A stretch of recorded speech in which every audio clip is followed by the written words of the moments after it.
अस्सलाम वालेकुम वरहमतुल्लाह। तो बेटा हमने इसमें खासकर एक टॉपिक पढ़ा था, वो है ग्लोबल वार्मिंग हमने पढ़ा था।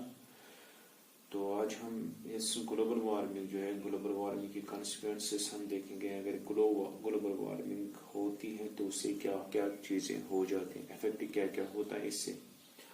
तो उसको हम कहते हैं consequence of global warming. Global warming का मतलब क्या है? ग्लोबल वार्मिंग का मतलब होता है increase the concentration of carbon dioxide in the atmosphere. तो अगर एटमॉस्फेयर में कार्बन डाइऑक्साइड की कंसंट्रेशन इंक्रीज हो गई तो जिसकी वजह से अर्थ का टेम्परेचर जो है वो राइज हो जाएगा, नॉर्मल टेम्परेचर से ज्यादा हो जाएगा, तो उसको हम कहते हैं ग्लोबल वार्मिंग कहते हैं। अब इस ग्लोबल वार्मिंग से क्या क्या हो सकता है? तो पहला पॉइंट इसमें है जो इफेक्ट हो जाता है, इसमें पहला हो जाता है, इसमें कहते हैं according to the estimate the global mean temperature increase. जो ग्लोबल मीन को पहला इफेक्ट क्या हो सकता है ग्लोबल वार्मिंग से? वो हो सकता है जो ग्लोबल टेम्परेचर जो है, ग्लोबल टेम्परेचर जो है, ग्लोबल टेम्परेचर जो होता है, जो ग्लोबल टेम्परेचर जो है वो इंक्रीज हो जाएगा। कितना हो जाएगा? इंक्रीज बाय, वो हो जाएगा इंक्रीज कितना? 1.4 से लेके up to 5.8 degree Celsius. 5.8 degree Celsius वो इंक्रीज हो जाएगा। 1.4 से लेके 5.8 डिग्री सेल्सियस तक इंक्रीज टेम्परेचर हो जाएगा by the end of 21st century. By the end of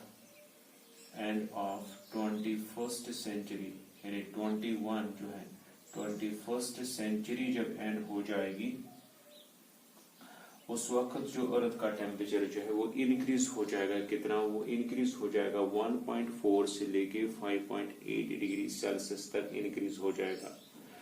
क्योंकि नॉर्मल टेम्परेचर जो होता है अर्थ का वो है 17 डिग्री सेल्सियस। फिर धीरे धीरे टू ह्यूमन एक्टिविटीज की वजह से, ह्यूमन की जो खासकर हम फॉसिल्स यूज करते हैं, फॉसिल फ्यूल्स यूज करते हैं, बर्निंग ऑफ कंबशन हम करते हैं, या बाकी जो ऑटोमोबाइल्स हम यूज करते हैं, या बाकी प्रोडक्ट्स को हम यूज करते हैं, पोल्यूशन जो है क्रिएट करते हैं ऑन द सरफेस ऑफ अर्थ पे, तो उसकी वजह से क्या हो जाएगा? उसकी वजह से ग्लोबल टेम्परेचर जो है वो इंक्रीज हो जाएगा। कितना इंक्रीज हो जाएगा? 1.4 से लेके 5.8 डिग्री सेल्सियस तक वो इंक्रीज हो जाएगा।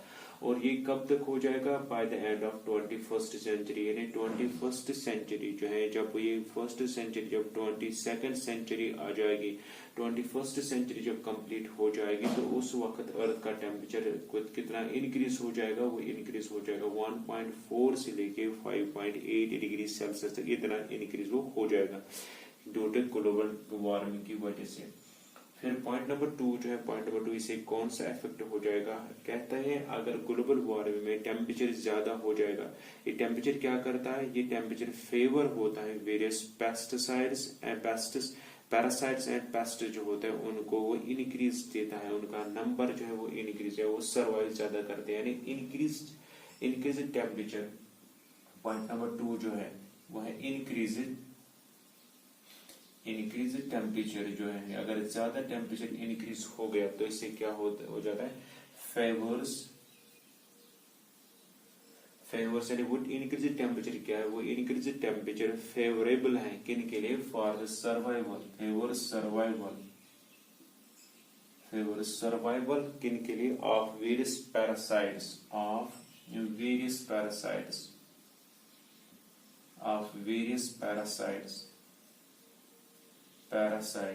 को, बहुत सारे पैरासाइट्स जो होते हैं उनके लिए वो फेवरेबल बन जाता है। अगर अर्थ का टेम्परेचर ज्यादा हो गया तो अर्थ का टेम्परेचर ज्यादा होने की वजह से क्या होता है? वो पैरासाइट्स जो होते हैं उनके लिए वो फेवरेबल बन जाता है, वो ज्यादा उस पर रिप्रोडक्शन करते हैं। एंड पेस्ट्स जो होते हैं, पेस्ट्स भी ज्यादातर इनका नंबर भी इंक्रीज हो जाता है। तो and good result in the increase number of these organ, and good result, और इससे क्या होता है? And good result in the number of, वो रिजल्ट उससे क्या हो जाता है? उससे इनका result in the increase number of increased number of these organisms, these organisms, जो ये ऑर्गेनिजम्स होता है इनका नंबर क्या बन जाता है, इनका नंबर इंक्रीज हो जाता है। खासकर जो पैरासाइट्स होता है या पेस्ट्स जो होते हैं, इनका नंबर इस फेवरेबल कंडीशंस में, जब टेम्परेचर ज्यादा हो जाएगा तो इनके लिए फेवरेबल कंडीशंस बन जाते हैं। उस फेवरेबल कंडीशन में क्या होता है, उस फेवरेबल कंडीशंस में इनका नंबर क्या बन जाता है, इनका नंबर ज्यादा हो जाता है। जैसे फॉर एग्जांपल हम कहेंगे मस्कीटो जो है, मस्कीटो एक पैरासाइट है, तो मस्कीटो क्या करता है, मस्कीटो का नंबर उस वक्त इंक्रीज ज्यादा हो जाता है जिस वक्त टेम्परेचर ज्यादा होगा, और जिस वक्त टेम्परेचर कम रहता है उस वक्त मस्कीटोज नहीं। जैसे विंटर में हम देखें, विंटर में मस्कीटोज नहीं होते हैं। वो आज जून जुलाई अगस्त जो है उस वक्त टेम्परेचर ज्यादा रहता है, और इसलिए इन मस्कीटोज जो है या पैरासाइट जो है उनका नंबर इंक्रीज होता है, वो डेवलपमेंट ज्यादा करते हैं। वो जो टेम्परेचर जो उस वक्त होता है वो उनके लिए फेवरेबल बन जाता है, और उससे क्या होता है, उससे पैरासाइट्स और पेस्ट जो है उनका नंबर ज्यादा बन जाता है। तो ये भी किससे हो जाता है, ये भी इस ग्लोबल वार्मिंग की वजह से हो जाता है। ये हो गया नेक्स्ट पॉइंट। तो इससे क्या हो जाता है, अगर इनका नंबर ज्यादा हो जाएगा, जैसे पेस्ट्स का नंबर ज्यादा हो गया, पैरासाइट्स का नंबर ज्यादा हो गया, तो ये क्या करते हैं, ये हमारे it reduce the reduction of food production. तो इससे क्या हो जाएगा, it reduces the reduction, it reduces the it causes the reduction in food production. तो ये क्या करता है, it causes the reduction in food production, reduction in food production. जो फूड प्रोडक्शन जो होती है उनका फूड प्रोडक्शन, तो जो फूड प्रोडक्शन जो होता है वो कम हो जाएगा।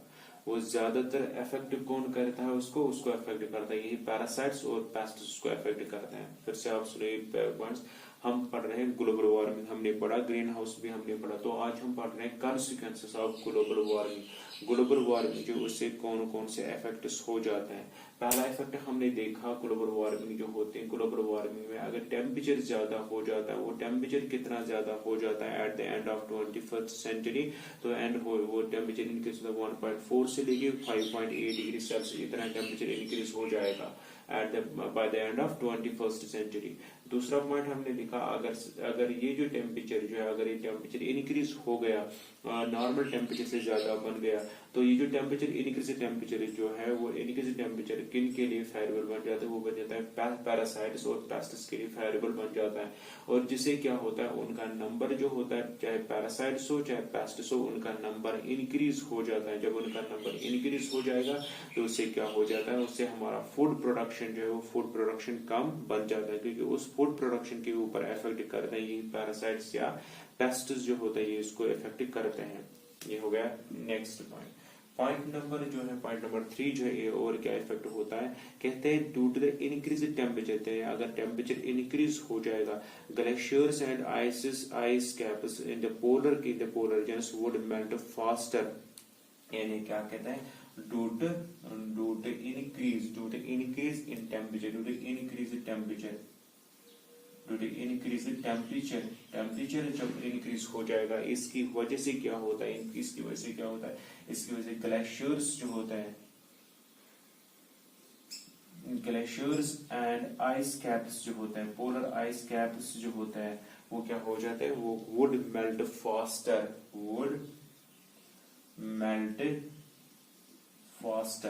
वो मेल्ट जल्दी हो जाता है, मेल्ट फास्टर, वो जल्दी मेल्ट हो जाता है। And the water would flow into the oceans, और फिर क्या होता है, एंड द वाटर जो होता है, and the water would flow, वो कहाँ जाता है, वुड फ्लो हो जाता है इन द ओशंस, जो ओशंस जो होते हैं इनके अंदर वो चला जाता है, ओशंस के अंदर फिर चला जाता है। और इससे क्या हो जाता है, विच काज इंक्रीज इन सी लेवल, विच काज जो इसके बाद क्या होता है, विच वुड काज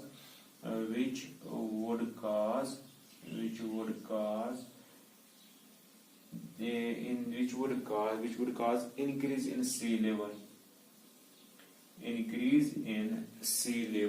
जो समंदर की लेवल जो होते हैं, वाटर लेवल, वो इंक्रीज हो जाते हैं।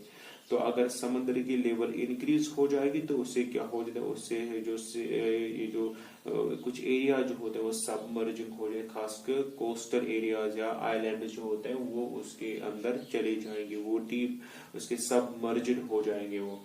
तो ये भी किसकी वजह से होता है, ग्लोबल वार्मिंग की वजह से। को ड्यू टू इंक्रीज टेम्परेचर, जब टेम्परेचर इंक्रीज हो जाएगा तो ग्लेशियर्स जो होते हैं या आइस कैप्स जो होते हैं वो मेल्ट हो जाएंगे, और इतनी जल्दी मेल्ट हो जाएंगे जिसकी वजह से वाटर जो उनमें अंदर होता है वो वाटर सारा कहाँ जाएगा, ओशंस में चला जाएगा, और ओशंस की लेवल इंक्रीज हो जाएगी। जब ओशंस की लेवल इंक्रीज हो जाएगी उससे क्या हो जाएगा, may cause submerging of low lying coastal areas and islands. तो इससे क्या हो जाएगा, अगर इसके इंक्रीज हो गई, इसकी सी लेवल अगर इंक्रीज हो जाएगी क्या करेगा, मे कॉज, तो इससे क्या हो जाएगा, मे कॉज, उससे हो जाएगा may cause submerging, may cause submerging का मतलब होता है पानी उसके ऊपर रहेगा, submerging of low line coastal area, submerging of low line coastal areas, submerging of low line coastal areas and islands और कोस्टल एरिया जो होते हैं वो सारे उसके अंदर सबमर्ज हो जाएंगे। तो ये है पॉइंट नंबर 3।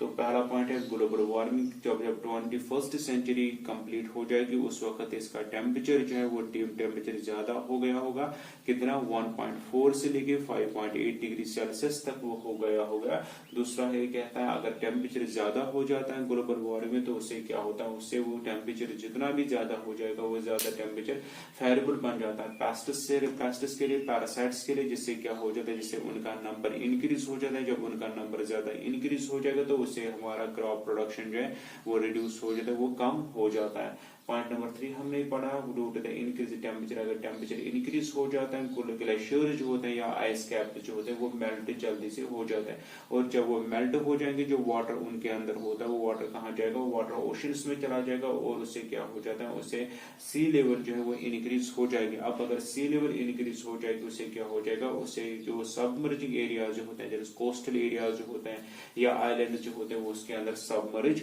हो जाएंगे। ये हो गया पॉइंट नंबर 3। अब पॉइंट नंबर 4 क्या है इसमें, ये हो गया पॉइंट नंबर 3। अब पॉइंट नंबर 4 क्या है, पॉइंट नंबर 4 है इसका जो क्लाइमेट जो होता है, खासकर the climate change with increase temperature cause increase threat to human health. वो ह्यूमन हेल्थ जो होते हैं उसके ऊपर भी अगर ग्लोबल वार्मिंग हो जाएगी उससे उसकी ग्लोबल वार्मिंग की वजह से एक ह्यूमन हेल्थ के ऊपर भी इफेक्ट पड़ जाता है, क्योंकि उसमें क्या होता है, उसमें खासकर पैथोजन जो होता है या डिजीजेस जो होते हैं वो ज्यादा क्रिएट हो जाता है। तो क्या हम यहाँ पे क्या करेंगे, इन द क्लाइमेटिक चेंज, जो क्लाइमेटिक चेंज जो होता है, the climatic change, the climate change with temperature, with increased temperature, with increased temperature, वो ज्यादा टेम्परेचर अगर हो जाएगा with increase temperature cause increase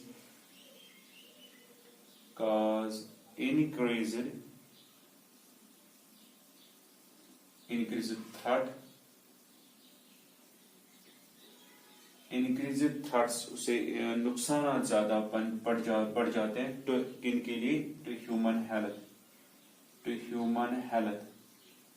जो ह्यूमन हेल्थ जो उससे उसमें ज्यादा इफेक्ट हो जाते हैं due to occurrence of various disease vectors, due to occurrence of various disease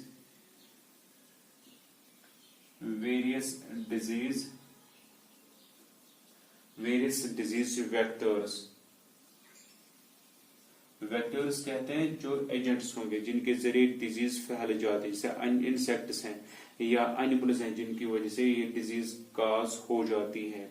तो अगर क्लाइमेट चेंज की वजह से क्या हो जाएगा, क्लाइमेट चेंज की वजह से थ्रेट एक बन जाता है, किन में, ह्यूमन हेल्थ के ऊपर भी बन जाता है, एक थ्रेट बन जाता है। तो उससे क्या हो जाता है, उससे खासकर ये जो वेक्टर जो होता है, जो डिजीज काज करते हैं, उनका नंबर या वो डिजीज ज्यादा ज्यादा क्रिएट करते हैं, या खासकर वाटर बॉर्न पैथोजेंस जो होते हैं, जो वाटर बॉर्न पैथोजेंस जो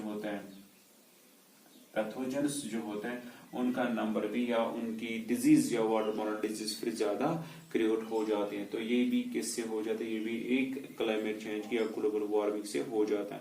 वो ग्लोबल वार्मिंग से अगर इंक्रीज टेम्परेचर हो जाएगा तो उससे क्या हो जाएगा, उससे भी एक थ्रेट पड़ जाता है एक ह्यूमन हेल्थ के ऊपर, क्योंकि उससे क्या होता है, उससे बहुत सारे डिजीजेस होती हैं जो खासकर इंक्रीज टेम्परेचर की वजह से हो जाते हैं। जैसे साइन फ्लू को अगर देखोगे आप, या जैसे आज चल रहा है वायरस जो आज चल रहा है, तो जितना जितना टेम्परेचर बढ़ जाएगा, बहुत सारे ऐसी डिजीजेस हैं जो टेम्परेचर की वजह से खासकर ज्यादा फैल जाते हैं। उसमें एजेंट्स जो होते हैं, उसमें इनके वेक्टर्स जो होते हैं, वो वेक्टर्स ज्यादा एक्टिवेट हो जाते हैं, वो ज्यादा एक्टिव रहते हैं, और उससे क्या हो जाता है, उससे बहुत सारी डिजीज को क्रिएट करते हैं। जैसे मलेरिया आज होता है, डेंगू फीवर होता है, वो भी किसकी वजह से, वो भी इन वेक्टर्स की वजह से होता है, क्योंकि जितनी गर्मी ज्यादा होगी उतने ये वेक्टर्स एक्टिव रहेंगे और उतने वो डिजीज क्रिएट करेंगे, उतने वो पैथोजेंस या डिजीज कॉजिंग एजेंट्स बन जाते हैं।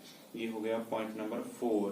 पॉइंट नंबर 5 क्या है इसमें, पॉइंट नंबर 5 है इसमें जो हम कंसिक्वेंस में देखते हैं, पॉइंट नंबर 5 है इसका, वो है अगर जो खासकर ये जो प्रेसिपिटेशन जो होती है या टेम्परेचर जो है या क्लाइमेटिक चेंज जो है उसमें भी चेंज आ जाते हैं, यानी wide spread change in precipitation pattern, ये भी इसी से आती है। वाइड स्प्रेड चेंज इन किसमें आ जाती है, चेंज इन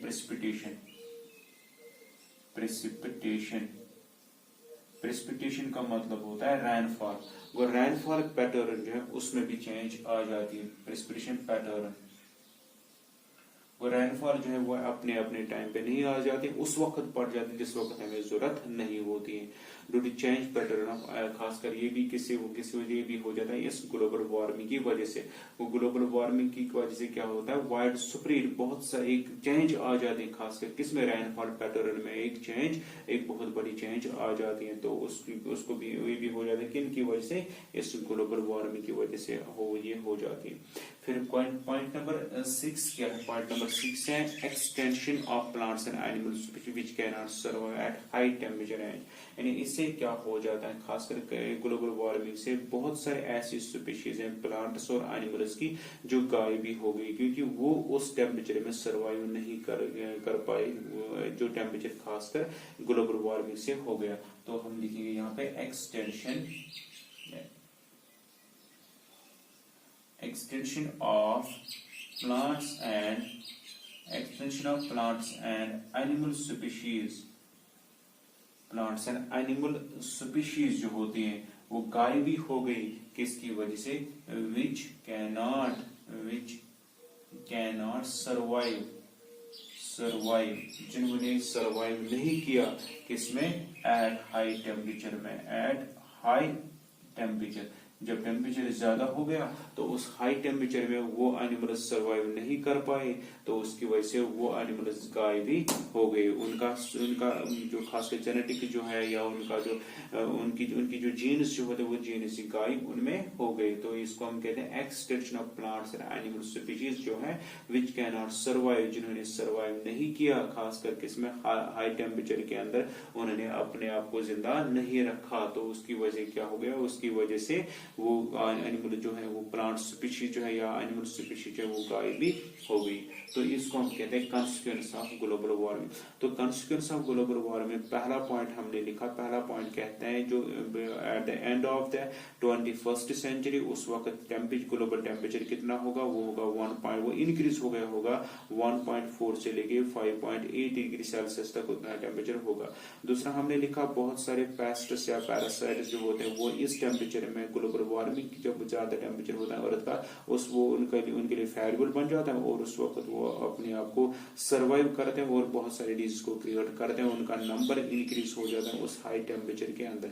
जब उनका नंबर इंक्रीज हो जाएगा तो फूड प्रोडक्शन जो है उसमें वो डिक्रीज हो जाएगी। इसी तरह हमने लिखा और एक जो खास ग्लोबल वार्मिंग से क्या होता है, ग्लेशियर्स हैं, पोलर आइस कैप जो है वो मेल्ट जल्दी हो जाते हैं और उनका वाटर जो वो ओशंस में चला जाता है, ओशंस में सी लेवल राइज हो जाते हैं। अगर सी लेवल राइज हो जाएगी तो उससे क्या हो जाएगा, उससे सबमर्जिंग हो जाएंगे, खासकर वो एरिया जिनको हम कहते हैं लो लाइंग एरियाज या आइलैंड जो होते हैं वो पानी में ही डूब जाएंगे।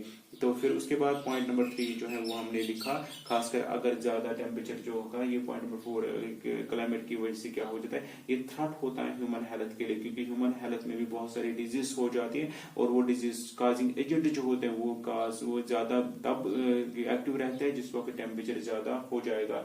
तो दूसरा हमने इसमें और एक चीज लिखा था जो खासकर इसमें जो पॉइंट जो wide spread change in precipitation pattern, rainfall pattern जो है वो भी चेंज हो जाता है। को इसका मतलब है जिस वक्त हमें पानी की जरूरत पड़ जाती है या बारिश की जरूरत हो जाती है उस वक्त बारिश नहीं हो जाती, उस वक्त बारिश हो जाती है जिस वक्त या कभी ज्यादा हो जाती है, कभी कम हो जाती है, कभी कुछ नहीं होता।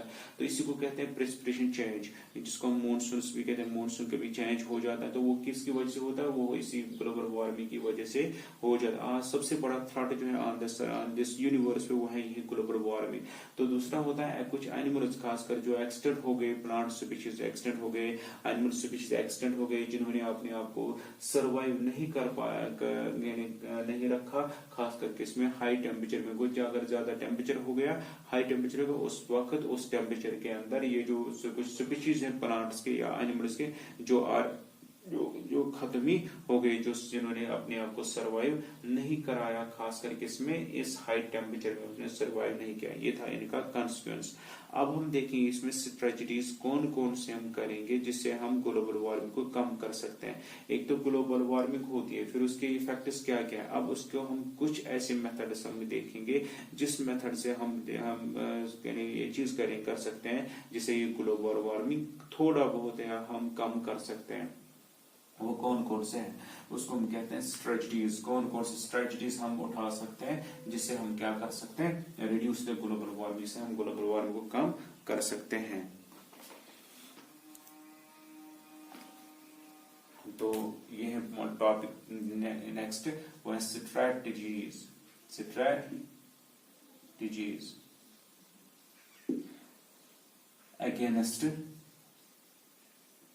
against global warming,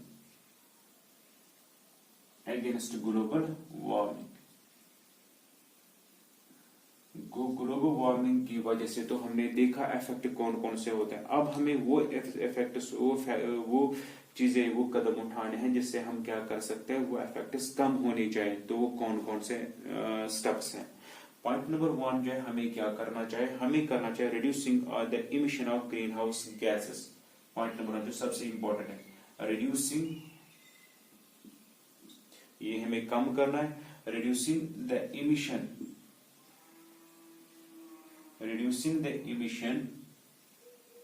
of green house gases. तो ग्रीन हाउस गैसेस जैसे carbon dioxide green house gas या खासकर मीथेन है या CFCs हैं, वो ग्रीन हाउस गैस जो है उनका इमिशन हमें कम करना चाहिए। ये इमिशन कैसे हम कम करेंगे, by limiting the use of fossil fuels. हम कैसे करेंगे, बाय लिमिटिंग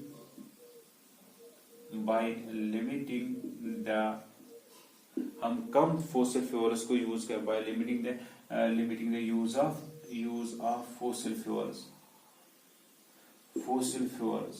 वो फ्यूल्स जिनसे कार्बन डाइऑक्साइड की कंसंट्रेशन ज्यादा निकलती होगी या वो फ्यूल्स जिनसे कार्बन डाइऑक्साइड या बाकी जो ग्रीन हाउस गैसेस वो ज्यादा निकलते होंगे, उनका इमिशन जो है उनका यूज हमें कम करना चाहिए। तो इससे हम क्या कर सकते हैं, इससे हम ये बचा सकते हैं, ग्लोबल वार्मिंग को बचा सकते हैं। हम यहाँ पे अल्टरनेट रिसोर्सेज को यूज कर सकते हैं, जैसे सोलर एनर्जी को यूज हम कर सकते हैं, विंड एनर्जी को यूज हम कर सकते हैं। तो वो चीज हम यूज कर सकते हैं जिससे इमिशन या जिससे ये ग्रीन हाउस गैसेस डेवलप नहीं होंगे। तो फिर से reducing the emission of green house gases हमें क्या करना चाहिए, पहला स्ट्रेटजी हमें क्या करनी चाहिए, हमें जो रिड्यूस करना चाहिए, कम करना चाहिए, वो फॉसिल फ्यूल्स या वो प्रोडक्ट्स हमें कम करने चाहिए जिनसे ग्रीन हाउस गैसेस ज्यादा निकलते होंगे। ग्रीन हाउस गैसेस मतलब कार्बन डाइऑक्साइड, मीथेन है, कार्बन मोनोऑक्साइड है, नाइट्रिक ऑक्साइड्स हैं, ऑक्साइड्स ऑफ नाइट्रोजन है, CFCs हैं, वो कम निकलने चाहिए जिससे हम क्या करेंगे, जिससे हम हमारा एनवायरमेंट जो वो बच सकता है। तो इसके लिए हम एक अल्टरनेट सोर्स भी यूज कर सकते हैं, दैट इज वो रिन्यूएबल सोर्स, जैसे सोलर एनर्जी को हम यूज कर सकते हैं या विंड एनर्जी को हम यूज कर सकते हैं। तो ये हो गया एक पॉइंट। दूसरा क्या हो सकता है इससे, इस जो अगर ये करेंगे, reducing the use of nitrogen fertilizers in agriculture for reducing nitric oxide emission। तो हमें क्या करना चाहिए, हमें रिड्यूस करना चाहिए नाइट्रोजन के फर्टिलाइजर जो है वो कम करने चाहिए। Use of nitrogen fertilisers, reducing the use of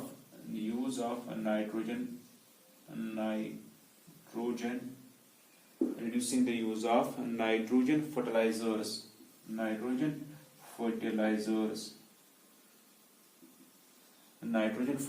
जो है उनको हमें कम करना चाहिए, जो फर्टिलाइजर्स होते हैं नाइट्रोजन के, किसमें, इन एग्रीकल्चर में, इन एग्रीकल्चर, हमारे एग्रीकल्चर में वो हमें कम करना चाहिए। उससे क्या हो जाएगा, for reducing nitric oxide emission, जिससे क्या हो जाएगा, for reducing nitric oxide emission जो है वो कम हो जाएगा। तो पहला हमने लिखा इसमें reducing the use of nitrogen fertilisers वो फर्टिलाइजर जिनके अंदर नाइट्रोजन पाया जाता है, जो इनऑर्गेनिक फॉर्म में होंगे उनको हमें एग्रीकल्चर में यूज नहीं करना चाहिए, उसको हमें कम करना चाहिए। और जिससे क्या हो जाए, जिससे नाइट्रिक ऑक्साइड जो है, जो एक ग्रीन हाउस गैस है, वो इमिट नहीं होना चाहिए। तो इसके बदले हम यूज कर सकते हैं मैनवोर्स को। मैनवोर जो होता है खासकर जो वर्मी कंपोस्ट जो है, कंपोस्ट को हम यूज करें, ग्रीन कंपोस्ट को हम यूज कर सकते हैं, जिससे हमारा एग्रीकल्चर जो वो अच्छा भी रहेगा और दूसरा उस से कोई नाइट्रोजन का इमिशन या नाइट्रिक ऑक्साइड का इमिशन नहीं निकल सकता है। पॉइंट नंबर 3 हम क्या कर सकते हैं, use of energy efficient devices in automobiles. Use of energy efficient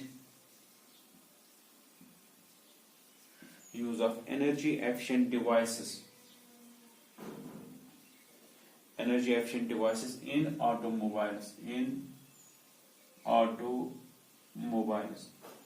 automobiles में हमें क्या करना चाहिए, हमें एनर्जी एफिशिएंट डिवाइसेस हमें यूज करने चाहिए, यानी वो डिवाइसेस हमें यूज करने चाहिए जिससे हमें हमारी जो ऑटोमोबाइल जो होते हैं वहां से ज्यादा का ग्रीन हाउस गैसेस बाहर नहीं आनी चाहिए।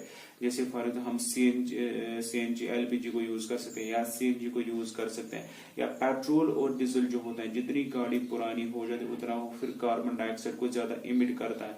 इसलिए हमें क्या करना चाहिए, हमें अपनी गाड़ी को वैसे डिवाइसेस इंस्टॉल करने चाहिए जिससे वो इमिट जो है ग्रीन हाउस गैसेज जो है वो कम इमिट करे, जिससे हमारा एनवायरमेंट जो है हमारा एनवायरमेंट बच जाएगा और जिससे हमारे एनवायरमेंट ग्लोबल वार्मिंग की जैसी कंडीशन वो नहीं हो सकती, वो नहीं हो जाएगी। पॉइंट नंबर 4 क्या है, enhance the vegetation cover to increase the photosynthetic utilisation of carbon dioxide. ये सबसे इंपॉर्टेंट पॉइंट है। तो हमें क्या करना चाहिए, हमें एनहांस करना चाहिए, enhancing the vegetation cover, enhancing the vegetation cover. तो हमें सबसे ज्यादा क्या करना चाहिए, हमें फॉरेस्टेशन सबसे ज्यादा करनी चाहिए। उससे क्या हो जाएगा, टू इंक्रीज, जिससे क्या हो जाएगा, टू इंक्रीज, जिससे इंक्रीज हो जाएगा, इंक्रीज फोटोसिंथेसिस, जिससे फोटोसिंथेटिक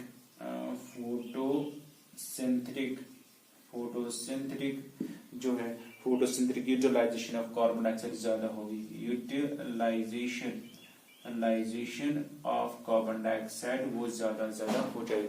वो जितनी ज्यादा प्लांट्स होंगे on the surface of earth उतना ज्यादा कार्बन डाइऑक्साइड यूज हो जाएगा, क्योंकि कार्बन डाइऑक्साइड क्या है, carbon dioxide is a raw material for photosynthesis.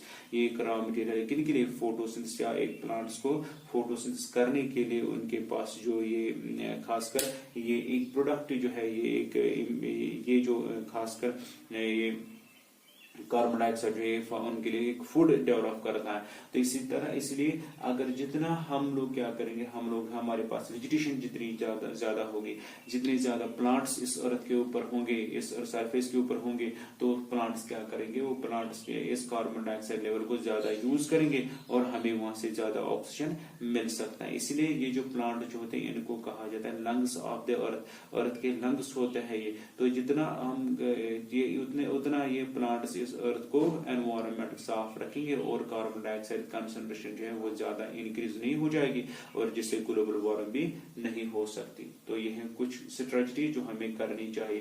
तो पहला जो है, पहले स्ट्रेटजीज को है reducing the green house gases को रिड्यूस करना चाहिए। हमें ज्यादा फोसिल फ्यूल्स या पेट्रोलियम डीजल जो है उसको ज्यादा यूज नहीं करना चाहिए, उसको इमिशन कम करनी चाहिए, जिससे क्या होगा, ग्रीन हाउस गैसेस इमिट नहीं हो जाएंगे।